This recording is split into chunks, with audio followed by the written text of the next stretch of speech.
Man, this seafood lasagna is so dang on good. It had me scraping the plate, y'all. But I got you, so you can scrape your plate too. Come on in this kitchen.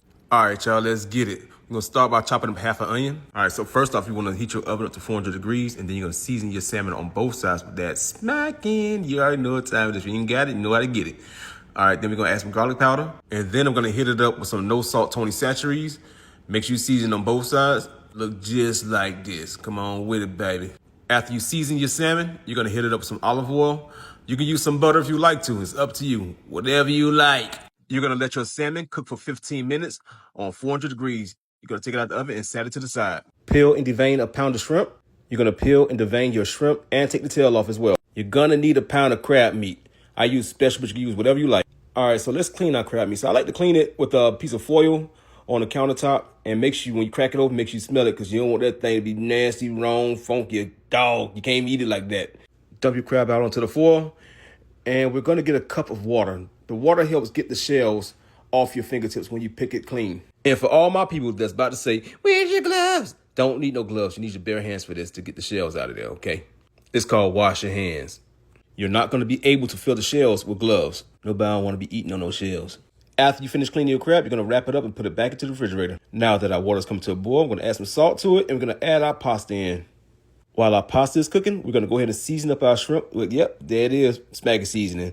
If you don't have your Smacky seasoning yet, the link's in the comments below. I also use some more no salt Tony Chachere's, some garlic powder, and drizzle it with some oil. And add about a tablespoon of butter to my pan, and we're going to brown these off until they're nicely cooked. And we're going to turn them off, like Teddy Pendergrass say, and set them to the side. In the same skillet, you're going to add in some more butter, and you're going to add in our chopped onions. We're going to cook these on medium-high heat until they're translucent and caramelized. Next, you're going to add in your heavy whipped cream. I used the whole container. I ain't going to lie, I did. Then some Parmesan cheese. You can use the granulated because it melts better. I used some garlic paste, some Italian seasonings I added to it as well. And, of course, you already know you got to add in that pasta water. Add your pasta water to your sauce. It's going to help it out. Add in some black pepper.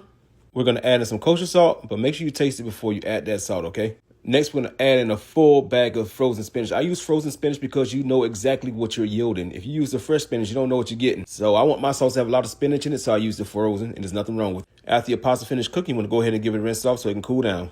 All right, y'all, let's make our crab filling. Large bowl, you're going to add in 1 large egg, 1 pint of ricotta cheese, and I use whole milk. I didn't use that skim stuff. You trying to be skinny? It's not the video for you.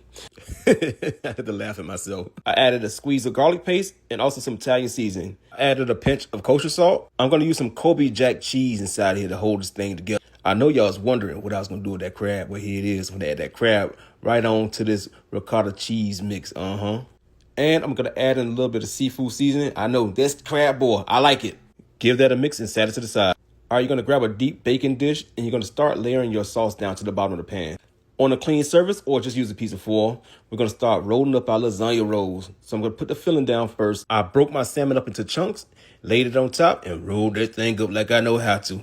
And boom, that's what you get right here, just like this. You're going to place it in your pan, fold side down, and repeat the process until you complete. And then you're going to slather that good spinach cream sauce all over that pasta. And then we're going to cover with some mozzarella cheese and some more of the Kobe Jack cheese as well. And yeah, I ain't forget about them shrimp. Here they are right here. They're going on top. We're going right on top. Put the shrimp right on top of that thing. And when they're finished, it should look just like this. Boom. Look at that. Place that thing in the oven at 350 degrees. I let mine cook for 20 minutes. And then I browned it on broil for like 2 minutes. Dang, man, hurry up, man. You need to take too long to get inside this dang lasagna. I need to fix the plate. Come on with it. Come on. Ooh, here it is. Dang, look at it. God, dang, that thing's sleep. So I also paired mine with a salad. You already know what time it is. Let's taste this thing. Just don't make no dang on sense. I'm trying to tell y'all. This thing was so dang on good, y'all. I cleaned the plate, y'all. I cleaned the plate. Just didn't make no dang on sense. And I do not feel ashamed about it. I'm so serious. And you already know. You like what you see? Try it.